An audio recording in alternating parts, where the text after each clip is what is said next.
নমস্কার বন্ধুরা, আমাদের channel Bong family kitchen and lifestyle থেকে আপনাদের সকলকে স্বাগত জানিয়ে আজকে একটি দুর্দান্ত রেসিপি নিয়ে এসেছি। তো চলুন আজকে দেখে নিই পনির মশালা বানানোটা। পুরো পদ্ধতিটা অবশ্যই ফলো করবেন, অবশ্যই আশা করছি খেতে খুবই টেস্টি হবে। তো দেখুন, প্রথমে আমরা এখানে পনিরটিকে টুকরো টুকরো করে কেটে নিয়েছি। দেন এখানে আমরা লবণ, হলুদ, কাশ্মীরি রেড মির্চ পাউডার যেটা লাল লঙ্কার গুঁড়ো, অ্যান্ড দেন এখানে একটু বিট লবণ আর সর্ষের তেল দিয়ে আমরা এটাকে একটু ম্যারিনেট করে নেব। যতটা ম্যারিনেশনটা সুন্দর হবে ততটাই টেস্টটা দুর্দান্ত হবে। তো দেখুন, এখানে আরও দুটো উপকরণ আমরা দেব, একটু পরে দেব। তো আমরা এটাকে আগে মিক্স করে রেখে দিয়েছি কিছুক্ষণের জন্য। দেন তারপরে আমরা কয়েকটি আলু কেটে নিয়েছিলাম এবং তার সাথে কয়েকটি মটরশুঁটিও নিয়ে নিয়েছি, এটাও আমরা দেব। এবং যে দুটো উপকরণ আমি আপনাদের বলছিলাম, সেটা একটা হলো ধনে গুঁড়ো আর একটা জিরে গুঁড়ো। এই দুটো গুঁড়োকেও আমরা এখানে খুব সুন্দর করে মিক্স করে এবার এটিকে 10 থেকে 15 মিনিট ঢাকা দিয়ে রেখে দেবো, যাতে খুব সুন্দরভাবে এটা ম্যারিনেট হয়ে যাবে। দেখুন, কালারটাও খুবই সুন্দর এসছে, তো খেতে আশা করছি খুবই টেস্টি লাগবে। দেন এখানে আমরা একটি ক্যাপসিকামকে এরকমভাবে টুকরো করে কেটে নিয়েছি।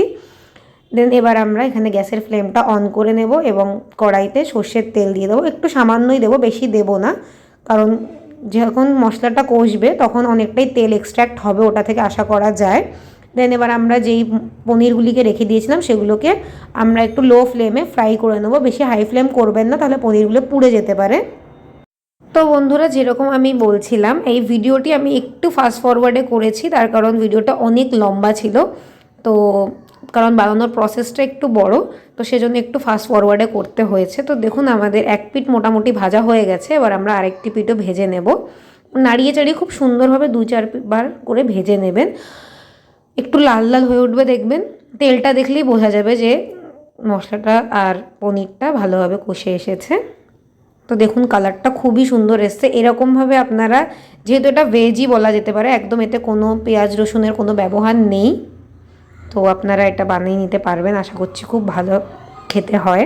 এবার এখানে আমরা জিরে, তেজপাতা এবং শুকনো লঙ্কা দিয়ে নিয়েছি। ওই তেলেই দিয়ে নিতে পারেন, আমরা তারপরে একটুখানি তেল দিয়ে নিয়েছিলাম।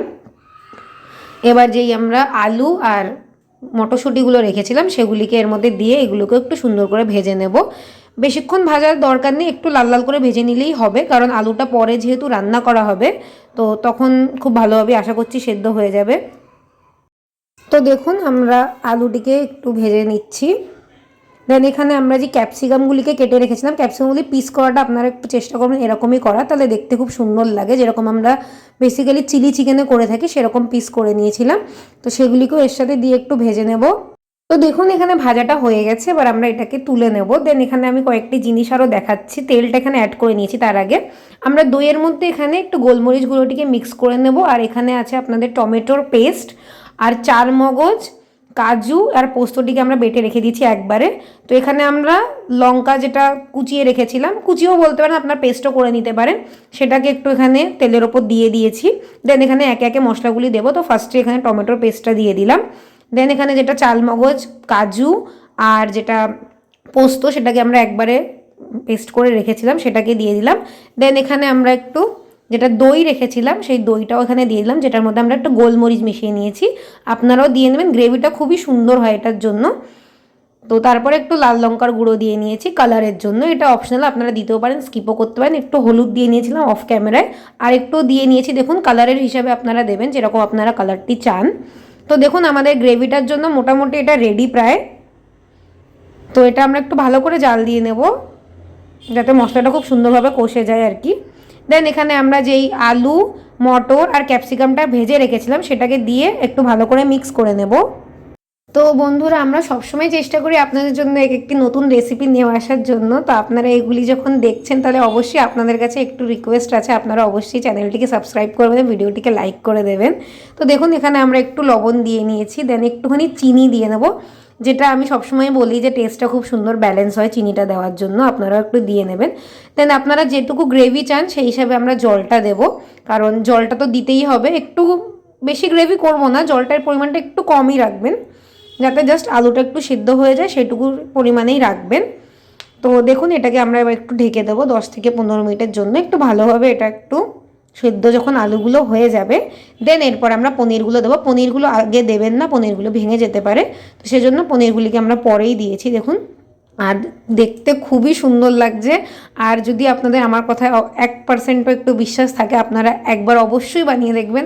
খুবই সুন্দর খেতে হয় এই রেসিপিটি, কারণ আমার তো one of the most favourite recipe, মানে খুবই টেস্টি হয়। দেন এখানে আমরা এটাকে আরেকবার ঢেকে নিয়েছি। এটা বেশিক্ষণ ঢাকবেন না, ওই 5-6 মিনিট মতো ঢাকলেই যথেষ্ট।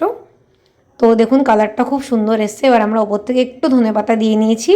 আপনারা এটা যদি বাড়িতে থাকে অবশ্যই দেবেন, খুব সুন্দর একটি গন্ধ হয়। দেন এখানে আমরা একটু গরম মশলা দিয়ে নিয়েছি। তো এটাই এই রেসিপিটির লাস্ট স্টেপ বলতে পারেন, মানে ফিনিশিং টাচ যেটা। তো মোটামুটি প্রায় শেষ আমাদের রান্না। তো দেখুন যেরকম বলছি, দেখতে তো যেরকম সুন্দর হয়েছে, খেতে তার থেকেও বেশি সুন্দর হয়েছিল। আপনারা অবশ্যই একবার ট্রাই করবেন। তো আমাদের মোটামুটি সব কিছু সেদ্ধ হয়ে গেছে এবং রেসিপিটি পুরো রেডি। তো এবার আমরা আস্তে আস্তে গ্যাসের ফ্লেমটি অফ করে দেব। তো দেখুন দেখতে খুবই সুন্দর এবং খেতে কোনো তুলনা নেই। একদম নিরামিষ পদ্ধতিতে আপনারা এই পনিরটি অবশ্যই ট্রাই করতে পারেন একবারের জন্য। তো আপনাদের কাছে এবার একটাই রিকোয়েস্ট, আপনারা যখন এই ভিডিওটি পুরোটি দেখেছেন তাহলে অবশ্যই এই ভিডিওটিকে লাইক করবেন, আপনারা কমেন্ট করবেন আপনাদের ভিডিওটি কেমন লাগলো এবং চ্যানেলটিকে অবশ্যই সাবস্ক্রাইব করবেন। এরকম নতুন নতুন রেসিপি আমরা আপনাদের জন্য আরও নিয়ে আসবো। আমাদের চ্যানেলে শর্টস ভিডিও এবং লং ভিডিও দুটোই আপলোড করা হয়, তো আপনারা অবশ্যই একবার দেখতে পারেন। অনেক রকমের ভিডিও আমরা পোস্ট করে থাকি, অনেক ধরনের রেসিপি আপনারা পেয়ে যাবেন। আপনারা এটি রুটি বা ভাত দুটোর সাথেই খেতে পারেন। আমি রুটির সাথে খেয়েছিলাম। তো আজকের ভিডিওটি এই পর্যন্তই। দেখা হচ্ছে নেক্সট ভিডিওতে। ততক্ষণের জন্য আপনারা সবাই সুস্থ থাকবেন, ভালো থাকবেন এবং আমাদের চ্যানেলটি অবশ্যই ভিজিট করবেন। খুবই সুন্দর লাগবে আশা করছি।